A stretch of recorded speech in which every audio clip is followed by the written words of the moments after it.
नमस्कार, स्वागत है आप सभी का अहमदाबाद में देश देशांतर के इस खास संस्करण में। दूसरे चरण में भी मतदाताओं ने जोश के साथ, उत्साह के साथ मतदान में हिस्सा लिया और अभी तक की जो जानकारी आई है, चुनाव आयोग ने जो शुरुआती जानकारी दी है उसके हिसाब से 70% मतदान हुआ है दूसरे और अंतिम चरण में। जो बाकी 95 सीट आज जिन पर मतदान होना था, अनुमान ये लगाया जा रहा है कि ये मतदान करीब 74 या 75% तक पहुंच सकता है। तो जो पहले चरण में जिस तरह का रिकॉर्ड मतदान हुआ था, दूसरे चरण में भी उसी तरह का रिकॉर्ड मतदान हुआ है। कई तरह के मुद्दे इस चुनाव प्रचार के दौरान उठे। उन तमाम मुद्दों पर क्या रहे मुद्दे जिनके ऊपर ये चुनाव लड़ा गया, और क्या मुद्दों के ऊपर चुनाव लड़ा गया या व्यक्तित्व के ऊपर चुनाव लड़ा गया, इत्मीनान से जबकि दोनों चरणों का मतदान पूरा हो चुका है। कई खास मेहमान हमारे साथ मौजूद हैं आज यहाँ पर, उनका परिचय आपसे करा देते हैं। प्रोफेसर सुखपाल सिंह IIM अहमदाबाद में प्रोफेसर हैं। जुमाना शाह असिस्टेंट एडिटर हैं DNA अखबार की।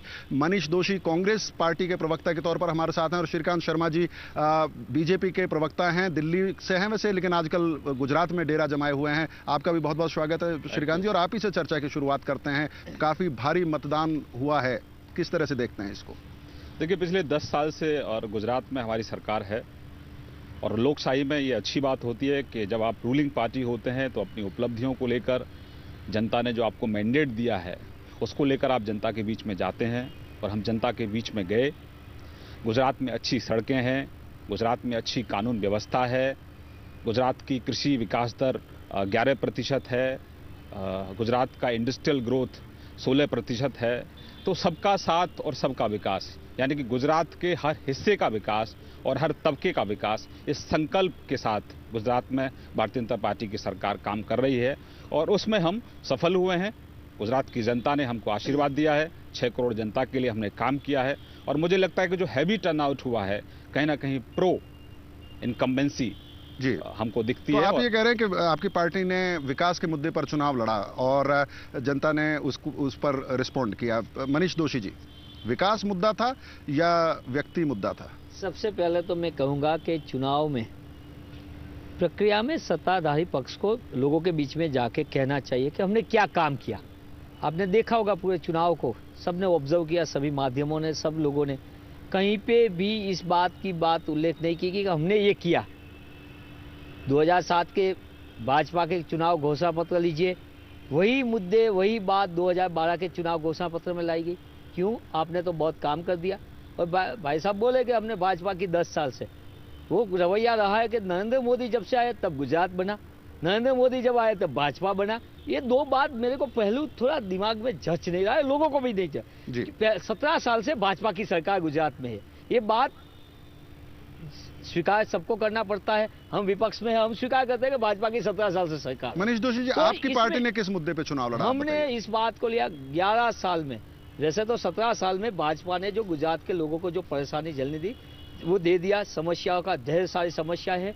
हमने 11 साल में, हमारी ड्यूटी रहती है लोकशाही में विपक्ष के नाते, हमने वो बात किया। विपक्ष की क्या रहती है जिम्मेदारी? हमने to oppose, to expose and to depose, हमने वही बात किया। हमने लोगों के सामने 2 साल से हमने लोगों के बीच में गए। हमने, चाहे मछुआरे का प्रश्न है, चाहे किसानों का है, चाहे खेत मजदूर का है, चाहे संगठित असंगठित श्रमजीवी का है, महिलाओं के लिए घर का घर हो, कि चाहे विद्यार्थी को लिए शिक्षा का अधिकार हो, चाहे युवा को लिए रोजगारी हो, ये सभी बात हमने लोगों की समस्या को, लोगों को एजुकेट किया। ये हमारी ड्यूटी थी, वो जिम्मेदारी को हमने बखूबी से लोगों के बीच में रखा। साथ साथ में हमने ऐसा नहीं किया कि सरकार क्या करे, सरकार ये सब देने में विफल रही है, इसलिए ये हैवी टर्नआउट हुआ है जी। ये टर्नआउट इसलिए है, आपने देखा होगा। आप कह रहे हैं कि हैवी टर्नआउट जो हुआ है वो सत्ता परिवर्तन के लिए हुआ। आपके दावों पर बाकी लोगों से बात करते हैं। जुमाना शाह, हैवी जो पोलिंग हुई है उसके लिए एक तो ये कहा जाता है कि इलेक्शन कमीशन ने जो कदम उठाए हैं, जिस तरह का अवेयरनेस कैंपेन चलाया गया, इलेक्टोरल रोल्स में जिस तरह का इंप्रूवमेंट हुआ, वो एक वजह है शायद। और नए मतदाता बहुत ज्यादा हैं तो वो भी जोश में वोट डाले हैं। लेकिन मुद्दों की अगर बात करूं एक ऑब्जर्वर के तौर पर, क्या कोई क्लियर एक इशू था, या आपको भी ये लगता है कि अंततः आते आते पूरा चुनाव नरेंद्र मोदी के इर्द गिर्द सीमित रह गया? इनफैक्ट मैं दोनों प्रवक्ताओं की बात से आई विल डिसएग्री, उनसे मैं सहमत नहीं हूं। मेरा ऐसा अंदाजा है, जबकि मैं सौराष्ट्र में थोड़ा घूमी हूं और सेंट्रल गुजरात में थोड़ा सा घूमे थे इलेक्शंस में, ये इस बार मुद्दा कोई ना नरेंद्र मोदी है ना इनके, मुद्दा है वेरी वेरी लोकल। उनके जो स्थानिक मुद्दे जो जिसको कहते हैं कि हमारा रास्ता नहीं बना है या हमको ये काम हमारा करवाना है, ये गटर चल रही है, कौन सा कैंडिडेट, कौन सी पार्टी का कैंडिडेट हमारा काम कर रहा है, ये जैसे ओरिजिनली जैसे हम कहते हैं ना इलेक्शंस लड़े जाने चाहिए, असेंबली इलेक्शंस लोकल मुद्दों पे, ये बारी इलेक्शंस लोकल मुद्दों पे लड़ा गया है। ऐसा मेरा लोगों से जाने से, रूरल एरियाज में जो हम कहते हैं सेमी अर्बन एरियाज, जो अर्बन एरियाज में नरेंद्र मोदी मुद्दा रहता है उसमें जी, कोई तो आप ये कह रही हैं कि अर्बन एरिया में जरूर नरेंद्र मोदी के नाम पर चुनाव लड़ा गया है और लोग प्रभावित भी हैं, लेकिन जहां तक ग्रामीण इलाकों में है उनके स्थानीय मुद्दे, उनके जो रोज जनजीवन के मुद्दे हैं वो ज्यादा महत्वपूर्ण रहे। ग्रामीण विकास की बात श्रीकांत शर्मा ने भी कही और जुमाना शाह ने भी कही कि उनके लिए, किसानों के लिए, आम जो मजदूर है उसके लिए उसके रोजमर्रा की जिंदगी के जो मुद्दे हैं वो अहम थे। जो विकास की तस्वीर श्रीकांत जी ने पेश की, कितने सहमत हैं उस तस्वीर से आप? आई थिंक इसमें कोई दो राय नहीं है कि पिछले 8-10 साल में गुजरात में काफ़ी कुछ नया हुआ है। आप गुजरात ग्रीन रेवोल्यूशन कंपनी जो माइक्रो एजुकेशन प्रमोट कर रही है उसका देखें, आप एक्सटेंशन का देखें, जो कृषि रथ का और कृषि उसका मेला होता है जी, और जो कॉटन, बीटी कॉटन का जो गुजरात, ऑफकोर्स इसका सेंट्रल गवर्नमेंट का रोल ज़्यादा है क्योंकि GES ने अप्रूवल दिया, सरकार का ज़्यादा नहीं था, लेकिन उसका जो हुआ जहाँ पर सारा बीटी कॉटन का जी, उसकी वजह से गुजरात का ग्रोथ रेट हाई रहा है दूसरे सब स्टेट से, ना सिर्फ पिछले 10 साल में, लेकिन मैं तो कहूँगा कि 1995 से ही जी, पिछले 2 दहाकों में काफ़ी हाई रहा है growth rate compare to all other states.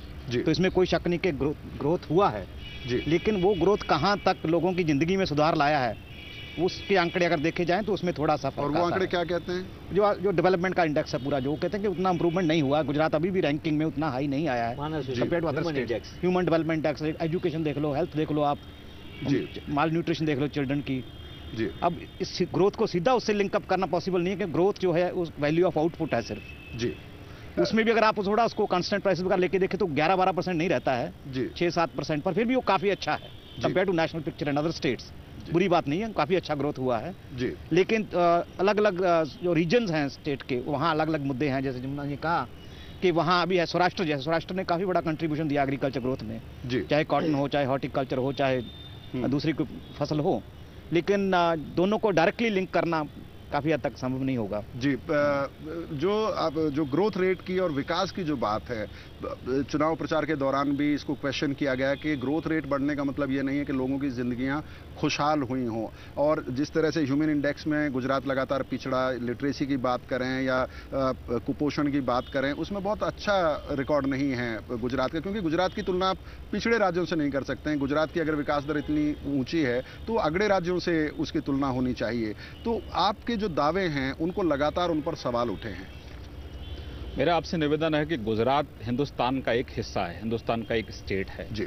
आप अन्य राज्यों की तुलना गुजरात से कर सकते हैं। केंद्र में 8.5 साल से 9 साल से कांग्रेस पार्टी की सरकार है। हम सीधे सीधे चाहते हैं कि कांग्रेस के लोग, जो केंद्र में उनकी सरकार है, वहां से आप तुलना करिए जी। केंद्र की सरकार जहां है या जहां कांग्रेस शासित राज्य हैं, वहां अच्छी सड़कें क्यों नहीं है? जो बुनियादी जो जरूरत है आज हिंदुस्तान के लोगों की, वो कांग्रेस के लोग पूरी क्यों नहीं करते हैं? अच्छी सड़कें क्यों नहीं है? देश में अच्छी कानून व्यवस्था क्यों नहीं है? माफ कीजिए आपको टोक रहा हूं, लेकिन श्रीकांत जी, गुजरात में जो प्रोफेसर सुखपाल भी कह रहे थे कि उन्होंने कहा कि मैं आपकी बात पूरी, मैं आपकी बात सुनूंगा पूरी। मैं ये कह रहा हूं कि गुजरात की तुलना आप हिंदुस्तान के किसी राज्य से करेंगे या केंद्र में बैठी सरकार से करेंगे? आप चाइना से और रशिया से और अमेरिका से, लेकिन जो एक सवाल प्रोफेसर सुखपाल ने उठाया था कि इसे सिर्फ ये कहानी, विकास की जो कहानी है, पिछले 10 साल की नहीं है, 1995 से ये विकास की कहानी चल रही है। कृषि क्षेत्र की अगर हम बात करें या अच्छी सड़कें, गुजरात में कोई बहुत नई बात नहीं है। इससे पहले भी भारतीय जनता पार्टी की भी सरकार रही है, उस वक्त में भी कहा जाता है कि सड़कें बहुत अच्छी रही हैं। लेकिन जो मैं आपसे सवाल पूछना चाह रहा था कि विकास हुआ है लेकिन वो सिलेक्टिव है, वो अर्बन एरिया में हुआ है, वो अपर मिडिल क्लास को उसका फायदा मिला है, रिच को फायदा मिला है। ये लगातार ये सवाल उठे हैं चुनाव प्रचार के दौरान भी। मैं कहना चाहता हूं कि गुजरात का कोई भी हिस्सा, आप सौराष्ट्र की बात करें जी, सौराष्ट्र में नर्मदा का पानी पहुंचा है। जिन स्थानों पर पीने के लिए पानी नहीं था, आज वहां किसान खेती कर रहा है। किसान के खेत के लिए पानी है, किसान के खेत के लिए बिजली है, किसान के बच्चे के लिए एजुकेशन है, उसके लिए डिस्पेंसरी है, उसके पशुओं के लिए दवाखाने हैं। तो ये जो ग्रोथ है, कृषि की ग्रोथ देखिए आप 11% है। आप अन्य राज्यों से तुलना करिए, केंद्र की सरकार से तुलना करिए, तो आदिवासी क्षेत्र है या फिर जो गुजरात के तटवर्तीय क्षेत्र है, आप वहां पर जाकर देखिए। तो मैंने कहा ना कि सबका साथ सबका विकास, गुजरात के हर हिस्से का विकास और हर तबके का विकास, यानी कि 6 करोड़ जनता का पूरा विकास। दोषी जी संक्षेप में। मुझे बहुत अच्छा लगा इसलिए कि सबसे पहले तो बोला कि पण आपके मुख्यमंत्री ने, भाजपा के मुख्यमंत्री ने कभी गुजरात का देश से कंपैरिजन ही नहीं किया। वो चाइना, मॉरिशस, वो सब इधर से नीचे कोई राष्ट्र ही नहीं है। राष्ट्र में राज्य एक है, वो साथ में बाहर का राज्य। अच्छा है गुजरात का, हम भी गुजरात ये 6 करोड़ के हिस्से ही है। पर साथ साथ में सौराष्ट्र की जो बात है पहले चरण की, आपको ये सोचना चाहिए इस बात को। प्रोफेसर साहब ने बहुत अच्छी बात बोली कि भाई गुजरात में विकास किसका हुआ। कृषि दर की बात करते हो आप, गुजरात की हालत क्या है। सौराष्ट्र सबसे ज्यादा अपने मूंगफली की उत्पादन करता है हमारे वहाँ कॉटन की उत्पादन ज्यादा होती है। क्या हालत है वहाँ की? आपको पता है कि गुजरात में 65,000 small and medium scale industry बंद हुई है। गुजरात की पहचान पूरे देश में जिसके बारे में किया जाए वो सौराष्ट्र का उद्योग है। इसमें है ऑयल इंजन राजकोट का। श्रीकांत जी, मनीष दोषी जी, इस चर्चा को आगे बढ़ाएंगे। मैं बिल्कुल संक्षेप में सिरेमिक का इसलिए कह रहा हूँ कि वो पहचान है हमारी। सिरेमिक का, ब्रास पाट का, जामनगर का, आज इंडस्ट्री मृतपाय हो गई है। लोगों को स्वरोजगार नहीं। और जहां तक सवाल सबका साथ सबका नहीं, पूंजीपति का विकास के वजह से सौराष्ट्र आज असंतुलित विकास में सौराष्ट्र को अन्याय हुआ है। वो बात मैंने, सब लोग कह रहे, इसके खेमे में से अलग हुए। इसके वरिष्ठ नेता केशुभाई ने बार बार इस बात को उजागर किया। केशुभाई पटेल क्यों अलग हुए और उनका क्या असर होगा इस चुनाव में, इस मुद्दे पर भी बात करेंगे। लेकिन फिलहाल वक्त एक बहुत छोटे से ब्रेक का।